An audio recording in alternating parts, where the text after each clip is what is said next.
said it best. You're right. What makes you so effective at doing that? A lot of guys, can lose their undefeated records and carry on, but you tend to wreck guys' careers. What is it about you that you do that? Well, I'm not them, so that's something that I can't answer. I think the most credible person that can answer that is the people that went through that.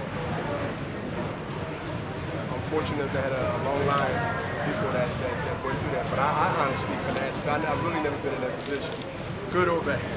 I lost my first professional fight, so I've never been in a position where I had 20 or 30 wins, and then I had to deal with something I had never dealt with before, and all of a sudden never been the same. So I got my taste of how that feeling early. It wasn't a good taste. I don't know until actually after Sunday morning come in, which is November 9th. There's so many things that the world of boxing has witnessed. It's going to be kind of difficult, not only for me, but for any other analysts and people of knowledge of the game. I think they're going to have more harder time trying to figure out which best performance at 3 different age groups, 20, 30, 40, 50, and less than 60 days. Boy, y'all got a job coming for you. That question ain't for me. That question for y'all. Y'all have a job, so it ain't gonna reverse it. Because I feel like I've done so many unpredictable things. I've done so many unpredictable things so profoundly, where even the ones that really don't want to go against me are afraid to go against me. We call it hedging your bets. I don't gamble, but I know what hedge your bets mean. And when you got an industry in that position, they normally don't be in that position in anything. Baseball, football, basketball, boxing. For me, I can say it's a comfortable position to have them in. Where they've been wrong so many times, profoundly wrong. Not closely wrong or, freak accident wrong.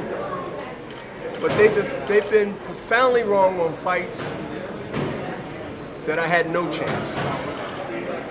And a lot of them are just being mum right now. They might not still feel that I can do things, but we all have pride in it. I don't care what nobody says. And you want to be the one to say I'm right. Nobody wants to be wrong. Nobody say I'm wrong just to be wrong. They want to prove they're right first. And some, if they're knowledgeable enough and humble enough, they would say, yeah, you got me. This is a great position to be in. Because I don't really believe there's any fighter of any decade,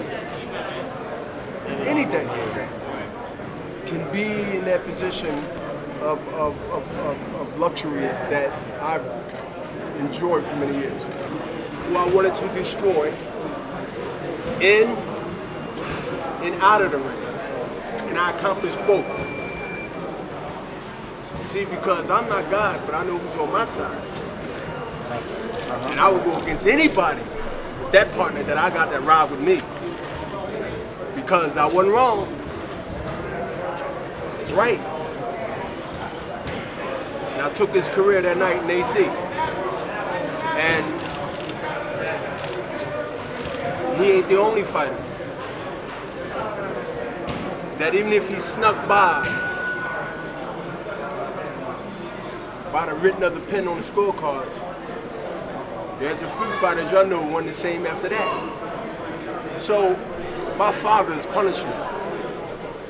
Only thing I do is be right about what I say, because I know I'm being watched. And so I understand what I'm facing and understand what my partner is. The only thing I do is put the work behind it. And preparation. What do you say to the people that say you don't It's need important. this fight? Yeah, the people that say you don't need to take this fight. Who don't need to take what fight? The fight you have it tomorrow. I You don't need it. I didn't need to take the last fights that had 10 years. What makes you take this one? It says the toughest opponent that you probably had in the last 10 years. Because I always fought the best. And I always want to prove myself to the best. So you can talk about it, but we all know that a lot of us don't want to be about it, right? So that's why people are looked upon as gods to those who don't have that godly spirit in them, if you understand that deep conversation. So I can't expect, I'm not going to say weak people, I would just say people that doesn't have spirit and the light that others have that make them be worshipped by the people that don't have it. And so that's why I always not only push the envelope in my career, but I always had an itch for going against the grain. That liberates you. Being one of the few fighters who don't fight motivated by money.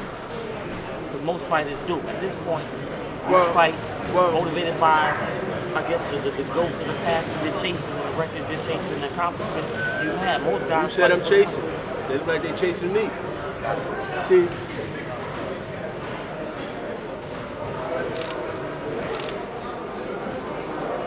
I explained to you about 10 seconds ago about the thinking of not understanding me and understanding my spirit. Do you really think I'm still fighting and all this media here wanting to stick their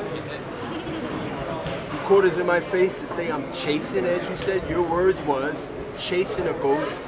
Chasing what, man? Don't you understand? I got 2 titles. I'm a world champion. Don't you understand? I'm the oldest athlete. Not boxing, athlete.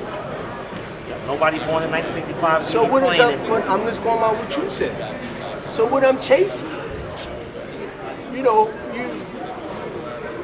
am I chasing a high? Because you know some people like to chase that crack high that they had the first time. You can never get that. I can never chase the first time I won the title. That was in 1994. You'll never get that feeling. You'll never get that same feeling when you won the Virgin, when you became not a virgin.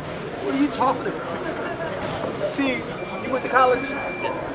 That's what I'm talking about. You see what I'm talking about? And you see how I just broke that down. I'm not trying to embarrass this brother. But you see me just, but no, listen what I'm saying. He just asked me a question after explaining to him, and I just asked him, did he went to college? And I ain't go to 9th grade. Now what's the problem here?